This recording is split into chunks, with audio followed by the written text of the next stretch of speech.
Hello friends, welcome to my channel.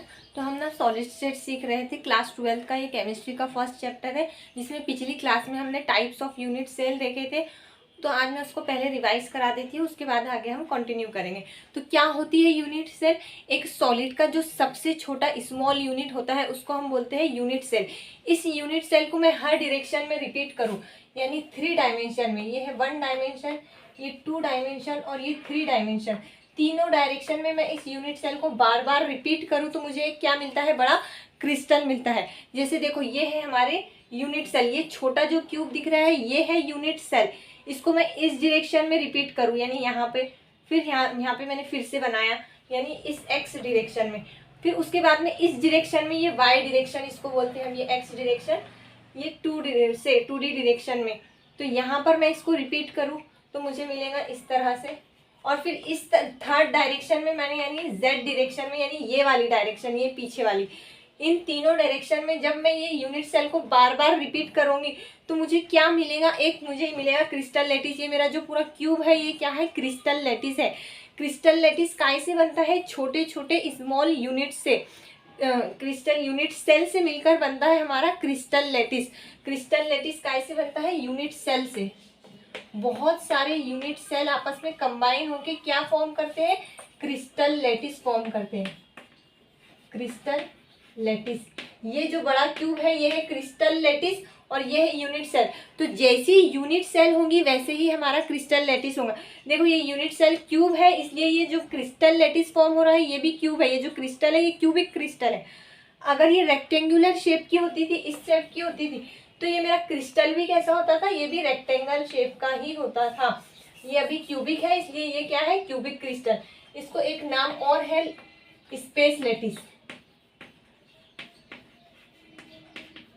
Crystal lattice को हम space lattice भी बोलते हैं। ये हमारा क्रिस्टल है, इसको हम क्रिस्टल लैटिस को स्पेस लैटिस भी बोलते हैं।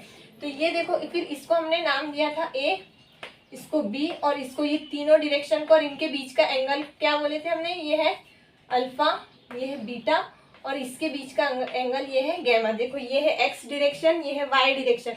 इनके बीच का एंगल कितना है? ये क्यूब के लिए कितना रहता है? 90। ये बी और ये वाई और जेड, यानी ये वाला और ये पीछे जेड वाला, इनके बीच का एंगल कितना रहता है? 90। यानी क्यूब के लिए सारे एंगल क्या रहेंगे? ये तीनों भी अल्फा बीटा गैमा क्या रहेंगे? 90। तो ये हमने देखे थे यूनिट सेल क्या होती है। तो क्या उसकी डेफिनेशन होती है यूनिट सेल की? The smallest repeating structural unit of a crystalline solid.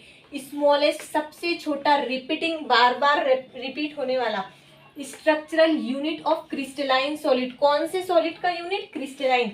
हमने क्या देखे थे कि इस पूरे चैप्टर में हम सिर्फ क्रिस्टलाइन सॉलिड की स्टडी करने वाले हैं, एमॉर्फस सॉलिड हम पढ़ने वाले नहीं है। तो ये जो यूनिट सेल है ये किसका यूनिट है? स्मॉल यूनिट है क्रिस्टलाइन सॉलिड का। उसके बाद हमने देखे थे types of unit cell. 3 type के हमने यूनिट सेल देखे थे जो बहुत ज़्यादा इंपॉर्टेंट है। एक था प्रीमिटिव, जिसको हम बोलते हैं सिंपल क्यूबिक यूनिट सेल, दूसरा बॉडी सेंटर्ड और तीसरा फेस सेंटर्ड। ये 3 हमने देखे थे। प्रीमिटिव यूनिट सेल, इसको बोलते हैं सिंपल क्यूबिक। इसको डिनोट कैसे करते हैं? S capital C S C C. इसको डिनोट करते हैं बी सी सी से, बॉडी सेंटर्ड को, और फेस सेंटर्ड को एफ सी सी। ये उसके बाद एक चौथा टाइप भी होता है बेस सेंटर, जिसको हम एज सेंटर क्यूबिक सेल भी बोलते हैं। ये इतना ज़्यादा इंपॉर्टेंट नहीं है, आपको याद नहीं रहा तो चलेगा। आपको ये तीनों याद रखने हैं, एस सी सी, बी सी सी और तीसरा है एफ सी सी। ये क्या है? ये यूनिट सेल के टाइप है।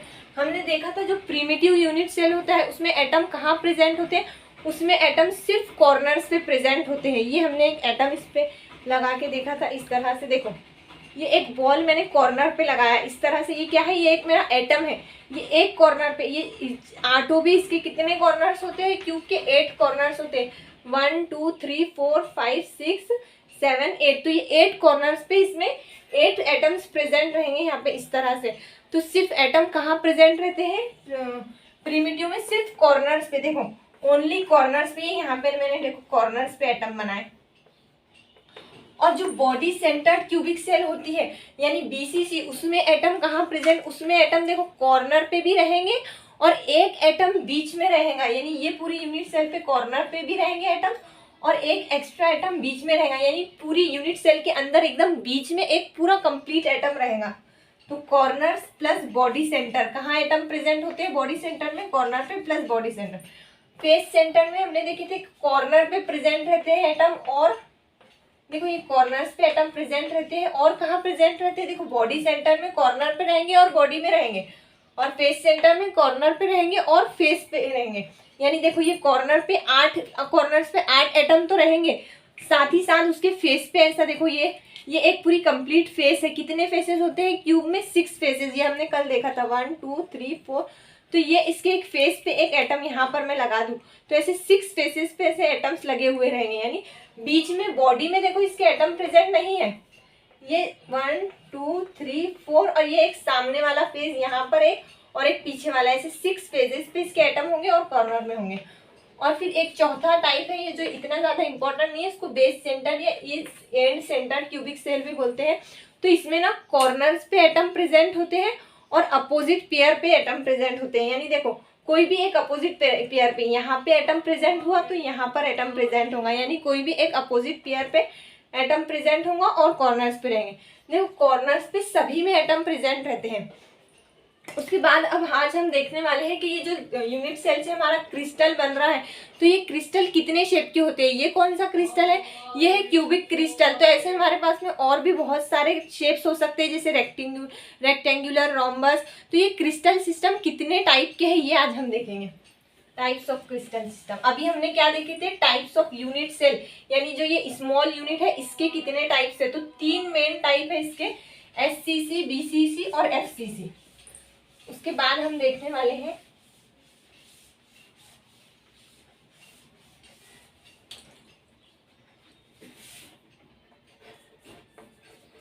Basic shapes of lattice.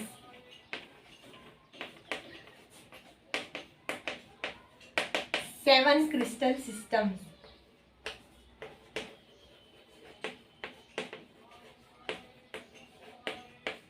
यानी कितने शेप्स हो सकते हैं क्रिस्टल के। तो ये कौन सी शेप है, ये कौन सा क्रिस्टल सिस्टम है? ये है हमारा क्यूबिक क्रिस्टल सिस्टम। क्या है? देखो पहले सिस्टम, ये क्या है? ये लेंथ है, ये A, इसको हमने मार्क किया था, इसको B और इसको ये C, ये लेंथ है हमारे क्रिस्टल्स के। उसके बाद में अल्फा, बीटा, गामा, ये क्या थे? ये एंगल्स थे। ये देखो ये A और B के बीच का हमने एंगल बोले थे अल्फा, और ये B और C के बीच का एंगल, यानी ये वाले और ये वाला एंगल क्या होगा? बीटा। ये एंगल्स थे। फिर उसके बाद नंबर ऑफ लेटाइसेस। तो अभी देखो 7 पॉसिबल शेप्स हो सकते हैं इसके। पहला है ये वाला एक क्यूबिक सिस्टम क्रिस्टल का, जिसमें A equal to B equal to C। देखो तीनों लेंथ इसमें क्या होती है? ये A वाली, ये A, ये हमारा क्यूब, इसमें ये वाली जो लेंथ है ये इसके इक्वल में होती है, A इक्वल टू B, और ये B इक्वल होती है ये C के। यानी तीनों इसमें क्या होते हैं? इक्वल होते हैं। तीनों एंगल कैसे होते हैं? Alpha equal to beta equal to gamma equal to 90। ये तीनों के एंगल कैसे होते हैं? 90 डिग्री के होते हैं इसमें। और इसमें कौन कौन से क्यूबिक सिस्टम में? एक होती है प्रिमिटिव, एक बॉडी सेंटर और एक फेस सेंटर। ये 3 लेटाइसेस इसके होते हैं क्यूबिक सिस्टम के, एक प्रिमिटिव, बॉडी सेंटर और एक फेस सेंटर। एक दूसरा टाइप है इसका टेट्रागोनल, जिसमें A equal to B not equal to C। देखो ये ऐसा होता है,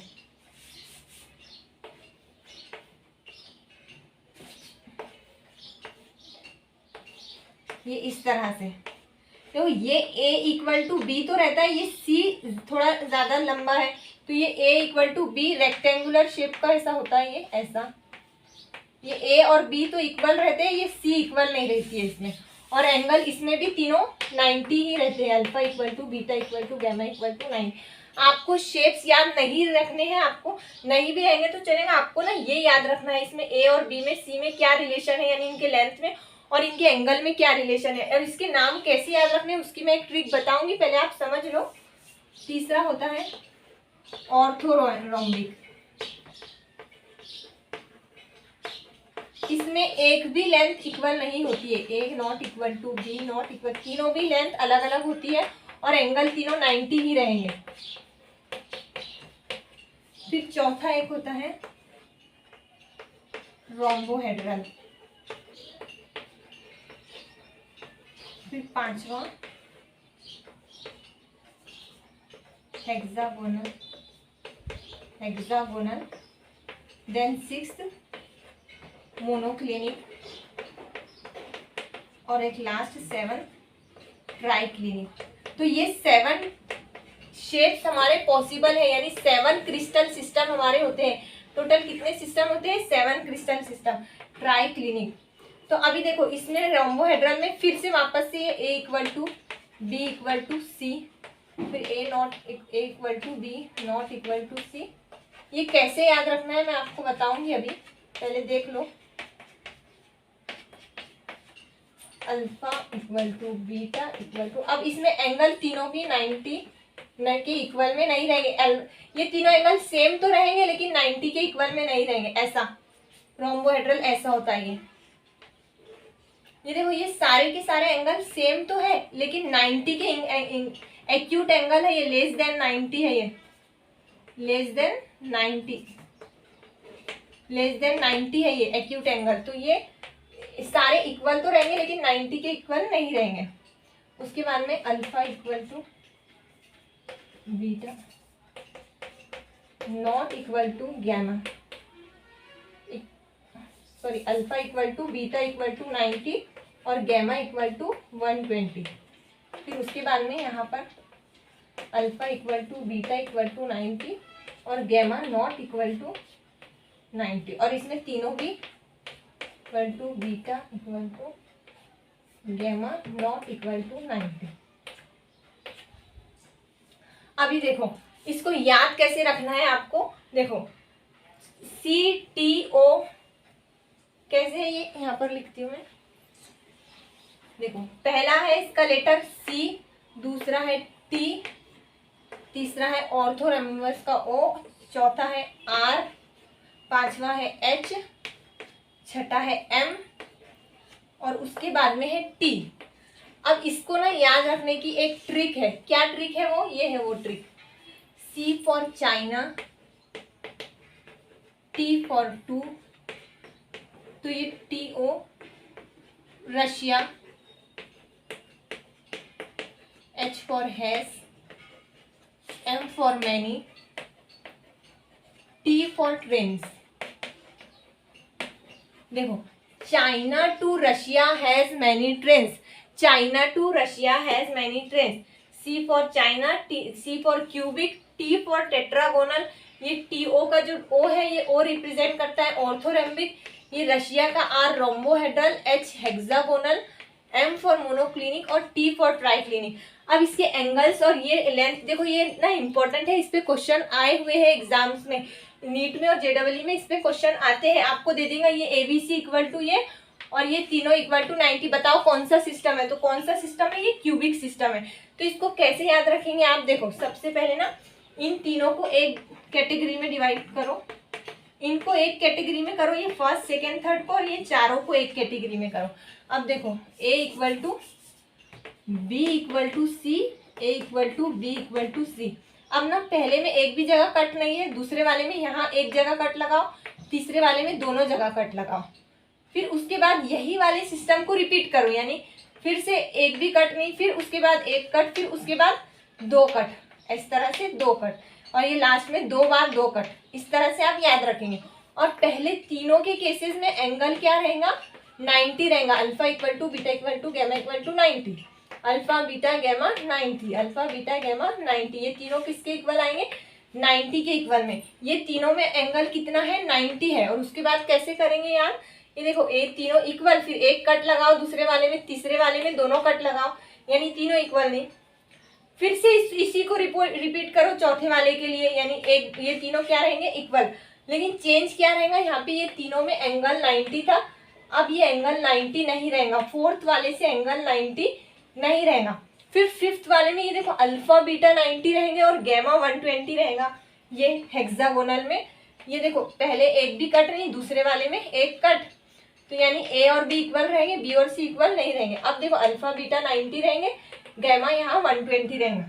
फिर मोनोक्लिनिक में ये तीनों भी इक्वल नहीं रहेंगे और अल्फा बीटा 90 रहेगा और गैमा कितना भी हो सकता है लेकिन 90 के इक्वल में नहीं रहेगा। यहाँ पे डिफरेंस ये है कि इसमें गैमा 120 रहता और इसमें मेंशन किया हुआ नहीं है, यानी कितना भी रह सकता 90 के अलावा। और ट्राई क्लिनिक कैसे याद रखेंगे, ट्राई क्लिनिक में एक भी इक्वल नहीं होता, यानी A not equal to B not equal to C, alpha not equal to beta not equal to gamma not equal to 90। यानी एक भी जगह देखो पहले वाले में ना मोनोक्लिनिक में सबके सब इक्वल टू 90 आ रहे और ट्राई क्लिनिक में एक भी इक्वल टू 90 नहीं आ रहा। देखो सब में एक भी जगह कट नहीं है, क्यूबिक वाले में पहले वाले में, और ट्राई क्लिनिक वाले में हर जगह कट है। इस तरह से आप इसको याद रख सकते हैं। अब इस पे ना जो क्वेश्चन आए हुए हैं वो हम डिस्कस करेंगे। ट्रिक आसान है ना, याद रहेंगी ना। चाइना टू रशिया है many trick, cubic, tetragonal, orthorhombic, rhombohedral, hexagonal, monoclinic, try clinic. इस तरह से हम इसको याद रखेंगे। इंपॉर्टेंट है ये 7 क्रिस्टल सिस्टम्स, 7 क्रिस्टल सिस्टम्स। अब ना इसके हम क्वेश्चंस डिस्कस करते हैं।